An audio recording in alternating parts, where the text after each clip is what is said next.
Hey everybody, happy Easter. Hope it was a good weekend for everyone in strange times. I stayed home and video chatted with some family and text with family, so it's kind of different. Um, anyways, it's Monday, so we're back at it with lesson 6. Welcome to anybody joining us for the first time. All of our previous lessons are available for your review. On our website, on YouTube as well.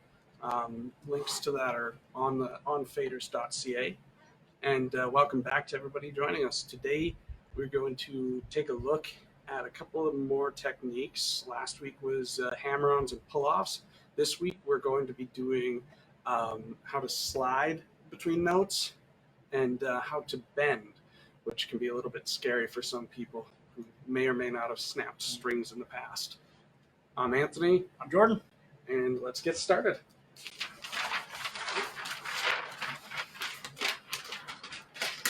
All right.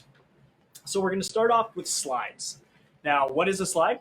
It's exactly as it sounds. We're just playing a note and sliding our finger up and down the guitar neck on a single string, multiple strings, anything like that. And they just kind of sound something like this. Or something like that. So the important thing to remember, and we have that down here, is to keep your finger pressed down on the guitar as you're moving through your slide. Because if you lift up or kind of pull away any of that pressure, you're going to lose that sustain from the note, and it's just going to kind of die out. All right. So we have a couple of different examples here for you guys, and just kind of the way they're set up in tab style. So there's sliding up and sliding down are kind of your most basic two forms of sliding. So the first one we have here is a slide up from anywhere, because we don't have any note before our slide. So the slash is going to represent our slide to 5. So here we're on E, A, D, G, B, and we're choosing anywhere before the 5th fret, and we're going to slide up to it. So I'm going to use the 2nd for mine.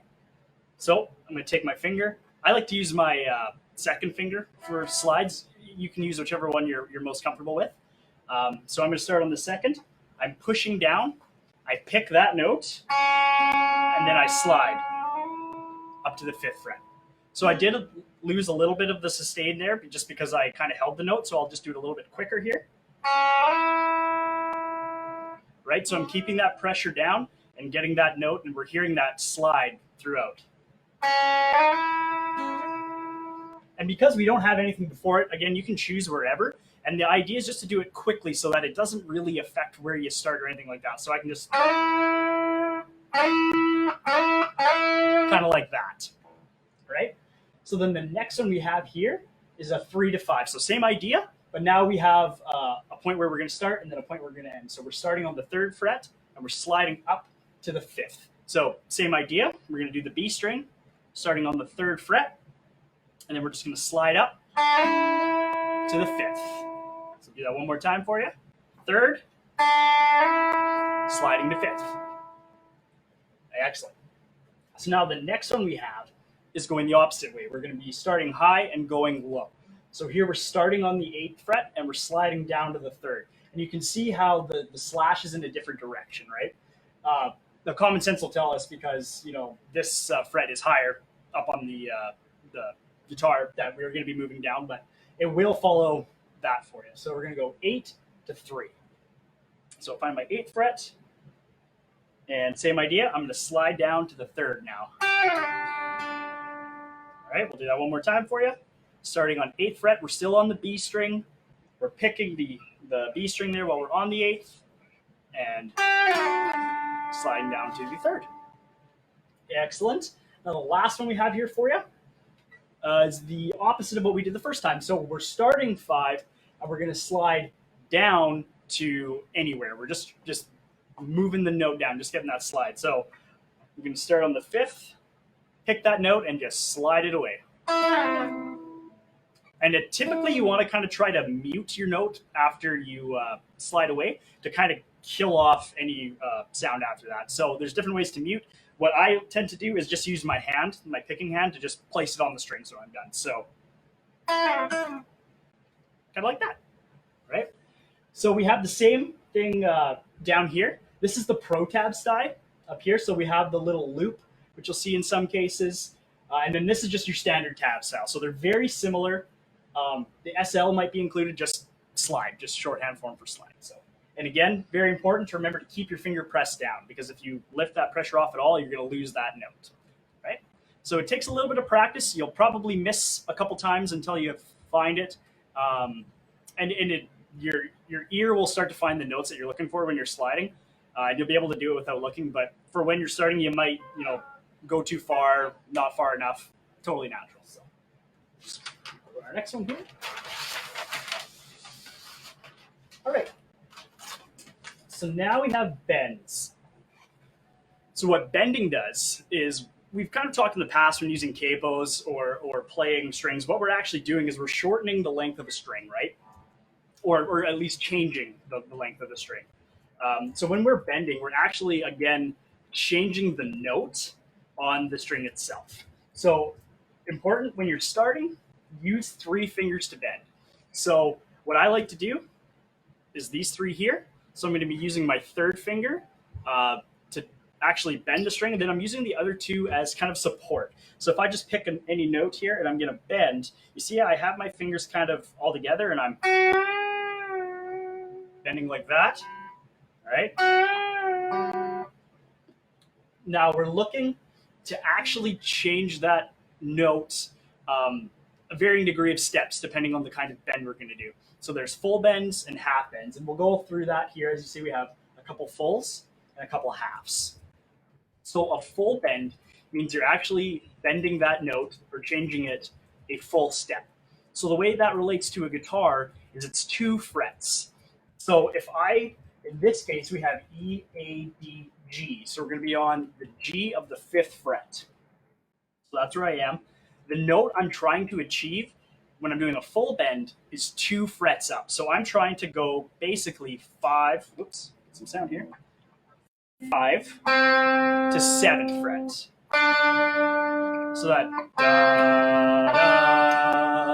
that's the actual distance we're trying to move that note. So it'll take a little bit of practice to find it. So one way you can practice that is when you're doing those bends is right? So you're going to take your 3 fingers, get them set up nice and comfortably, and you're just going to pick the string and then push up. Now, I made a little mistake there, and what you'll want to avoid is that these other fingers don't end up hitting the strings above, because then you get that excess noise that kind of leaks through. It doesn't sound too good. So, all right, so there's my bend. So that was just a full bend right here. So I just 5, and I went up, tried to get to that 7th fret sound, or that full step, full bend. Do it one more time.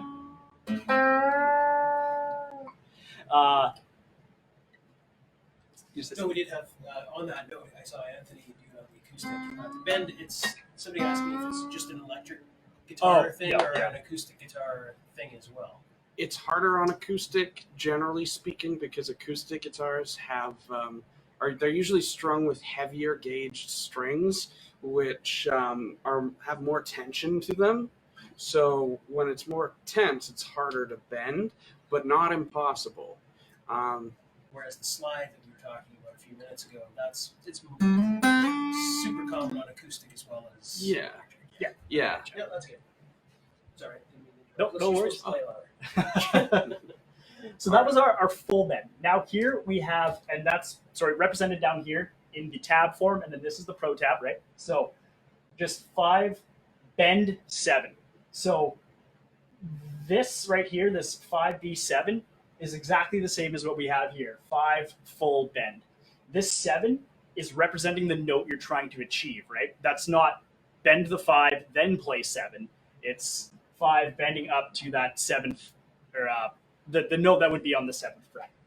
Now here, we have a full bend and release. And then we have that represented down here as 5, bend to 7, release back down to 5. So when you're releasing, you don't want to just let the string go. You're going to get kind of like a clashy sound, like, right? So if I'm 5, bend to 7, release to 5. I'm doing my bend up, and then I'm bringing it back down to the original note. So I'll do that one more time for you, a little more volume. All right. I am Iron Man. So that was our full bends. Now we'll have half bends. Half bends are same idea, same process. We're just bending that string up, but this time, instead of moving 2 frets on the guitar, we're just trying to get the sound and the effect of moving 1 fret or a half step. So in this case, we're on the B string, still on the 5th fret, and we're going to do a half bend. So that's the same idea as going 5, 6, da, da, da, da. So that's that half step movement. So that was just the half bend. Oops, see, extra string in the bend. So when you're doing the full bend, you are going to reach a little bit farther with your bend than you will with the halves. So that's something to keep in mind, is that when you're trying to achieve a higher note up here on the guitar doing your bend, you're going to be moving that string higher. And then the idea is the same, right? So I have, this is just a half bend, and then this one here is a half bend release. So my first one is just a half bend, and then my next one right here is 5 bending to 6. So there's that half step, releasing back to 5. So now a good time for close-ups? Sure. Okay, yeah, we've had a few people asking for close-ups. Absolutely. I guess the bend specifically, maybe the slides is not such a bad idea. Or do you We want just to go take this it a little bit further? last little bit, which is a Okay, sure. pre-bend. It's indicated by PB. So this is a pre-bend, which usually is like a straight line up and then a curve down on a Pro Tab, and then you'll see sometimes PB. So it'll show you where you're bending from, say pre-bend, what note. So here it wants you to pre-bend the 5 to sound like a 6 and release to a 5. It's a tricky one to do. It usually isn't one that you would be doing right off the hop, but it's good to recognize it if you are looking up tabs that have bending in the notes. And then one other thing I'll mention too is doing full bends and stuff. It's not as common on acoustic guitar, but half bends and even what they call quarter bends, which is kind of pulling it out of tune. You hear that in blues music a lot. You'll see bending happen a lot more often in like acoustic blues guitar. So it does occur. But yes, close-ups. For sure. All right. Make sure I have enough chord here. I'm gonna do bending close-ups, and I can go back and do The slides? camera or slides. You got it. So I'll just let you. No worries. So I'm just going to bend on the 5th fret of the B string here. So here is my full and release. Right? So I'm using these 2 fingers as support. I have Right, microphone in the all way. good. I have, so this is the actual one that's doing the bending. These 2 fingers are support. I'm literally just pushing that string up. I'm keeping the pressure down. It's the string itself is still contacting the fretboard. And I'm doing something like that. So that was a full, and then this is more of a half. I'll do just a little bit louder so you can hear the difference. There's a half. And then there's the full. Like that. Perfect. Okay. All right. So sliding, it's really simple. The most important thing is that you're trying to keep the pressure on. So when you are, think of like trying to pinch. If you look sort of sideways a little bit, you're trying to like pinch your finger and your thumb a little bit together to help keep that tension, and your thumb's sort of moving along. So that way, when you move, play a note, pick it, and then slide it.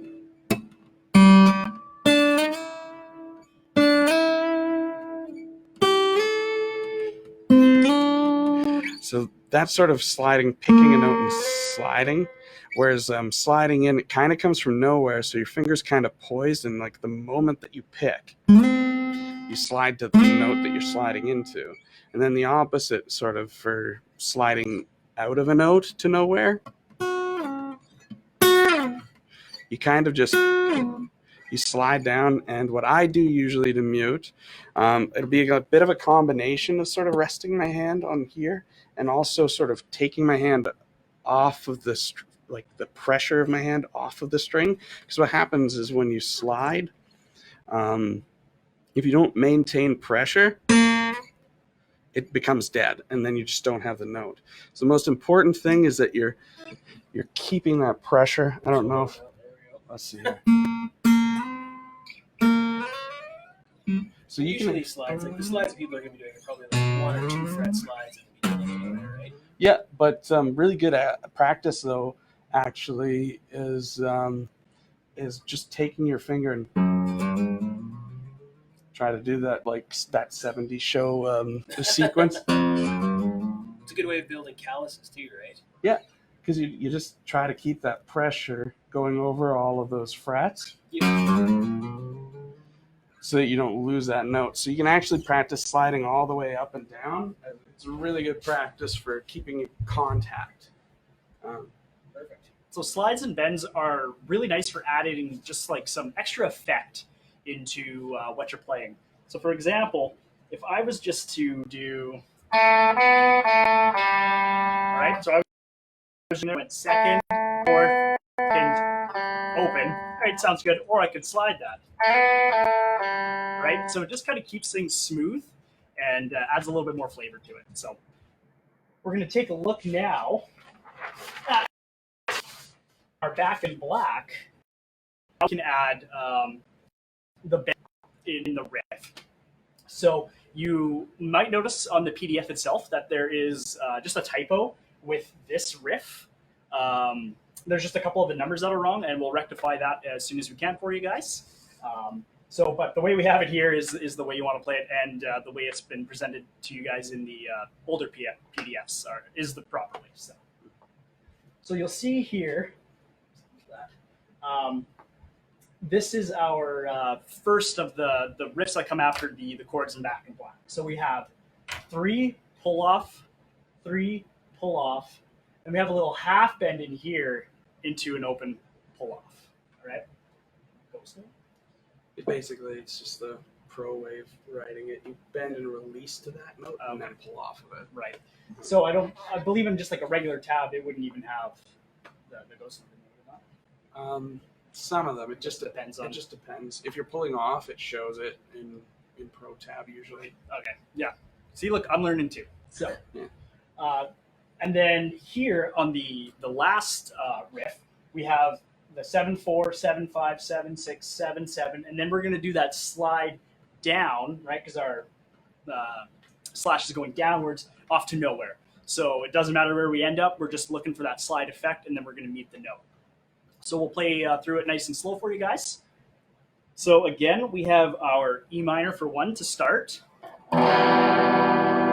Then D 3 times. A 3 times. All right, then we have our first riff here. So we'll go through it nice and slow. We're high E. Pull off to the B. 3. Pull it off. And then we're going to do just a little half bend real quick there on the 2nd fret, and then we're going to pull off to the open. So it's like, all right, so I'm going to do that one more time for you. We have 3 on the high E, pull it off, thing on the B, pull it off, and we're going to just do our little bend guy here, and pull that off. All right? And then we'll go through our chords again, and we'll do the second riff here. So we have E minor for 1, D for 3, A for 3. And then we have low E. We're going to go 7, 4, 7, 5, 7, 6, 7, 7.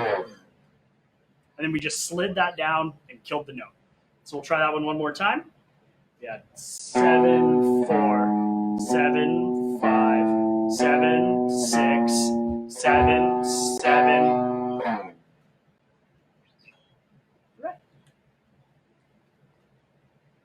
basically, this one's almost the same as the one from the hammer on pull off lesson.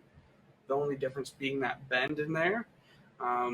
It is achievable on acoustic guitar, totally achievable.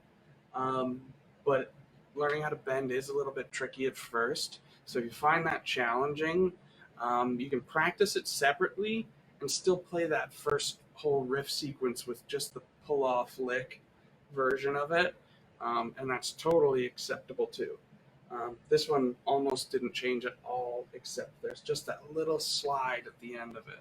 But sliding between notes and stuff will sort of become a little bit more important down the road as we learn.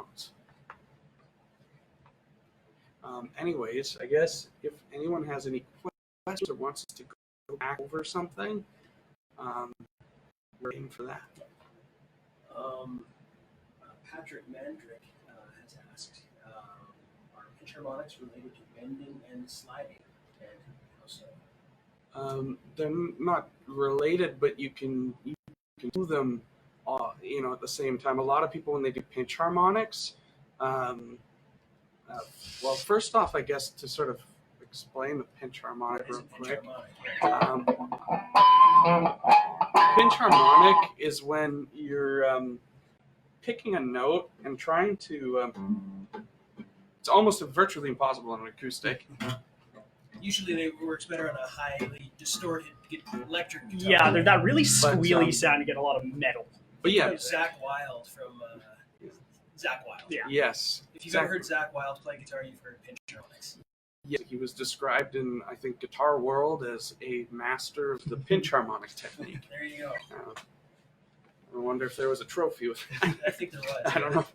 But when you're doing a pinch harmonic, what it is all it is you're picking with your guitar pick through the string and letting sort of the flesh of your thumb kind of graze along, just following the pick.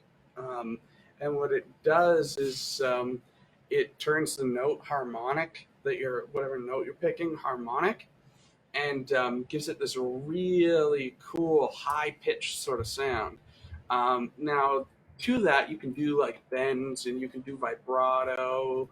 I vibrato my pinches quite a lot. Yes, it's honestly vibrato's one of the most common things you'll see is like people doing like they call them like 6 squeals, where you're making the guitar really squeal, really like high pitched pinch harmonic, and adding vibrato. But they're not related techniques other than the fact that a lot of shredders use them all.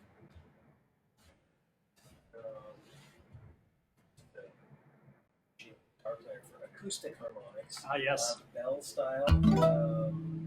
Yeah, you can demonstrate natural harmonics, and then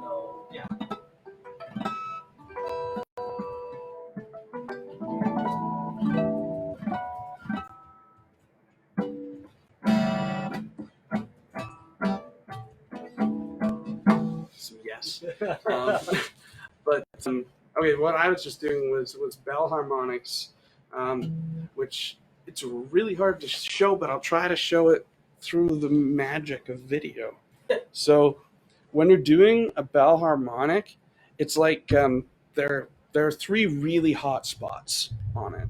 One is the 5th metal fret, the other is the 7th metal fret, and then the last one's the 12th metal fret. So I'm specifically pointing out those because the sweet spot for them is not in the middle of the fret, but right actually on the metal fret. And what you do with this, it's the camera angle pretty good, it's pretty good, yeah. Is you're putting your finger so that the meat of it's touching the string without pushing it down, without moving the string, but you're definitely making good contact. And if you're making the proper contact, you don't even need to lift your finger off. And rather than it making this sound or this sound, it's giving you the harmonic sound. And you can get these really cool,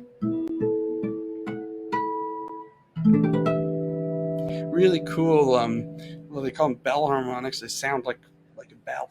It's really cool. But yeah, all you're doing is you're just letting the meat of your finger touch the string enough that you get this. and your goal is to make sure that you don't push the string at all. So you're not putting any tension on it, but you are touching it. So that's what a bell harmonic is. And harmonics, they come with time. They take some work. Oh yeah, especially the artificial harmonics, those pinch harmonics. They're take a bit of time, but it's a cool technique. If you do want to practice your pinch harmonics and you have an electric guitar, crank the game up. Make it as distorted as you possibly can. That's going to give you the most room to play with to get that sound. So. Interesting note at a poll. I figured out how to do a poll, and we haven't had too many votes because I sort of turned the poll off and on inadvertently a couple times, but it looks like we're at about 70% of people play acoustic guitar watching versus electric guitar. Now that's not. Next video I'll do a better. I'll know what I'm doing, kind of. So anyway, just as an interesting point of fact. No, it's good to know too. But yes, all you acoustic players, 70%, you can do bends. One thing too is you can look at trying to, if you find it really hard to do half bends and whole bends over here, the strings are easier to bend sort of in the middle between these 2 points. So right around here, right close to the 12th fret, the strings are actually easier to bend. So you can practice doing bending. Bend the 12th sound like the 13th or sound like the 14th. And don't be nervous. Faders changes strings, so if you happen to go for it and your string snaps, we've got you covered. We can do drop-off string changes. So you have to reef on it pretty good, unless they're really rusted out strings. Then they might. Yeah, honestly, if your strings break, it's probably because it was time for them to change. That's generally what happens. That or there's something fun going on with your guitar. Cool. No, I think we covered all the hats, so unless you guys have anything to add. I think that basically covers the material that we have for today. So yeah, I guess we'll just sort of reiterate some of the peripheral stuff, like the fact that you still have a chance if you haven't entered in to win a Fender CD60, which looks a lot like this one, but is a little bit bigger. I grabbed one of the CC60S's, but they make awesome acoustic guitars, and we're giving one away with a hard case. All you have to do, if you haven't entered and don't know how to yet, is take a picture of yourself or while you're doing this online lesson, or take a picture of your instrument, tag us in it, and that will enter you. Or you can tag us and tag somebody else that you would like to nominate for the contest, somebody who you think deserves an acoustic guitar so that they can also learn as well. So you can enter. Faders Brandon or Faders Music, it doesn't matter which one you tag, it's one and the same. So that way we'll know. Exactly. Tag Faders Brandon or Faders Music. Cool. Perfect. Cool. That's a wrap. Thanks everybody for joining in, and we'll see you next week.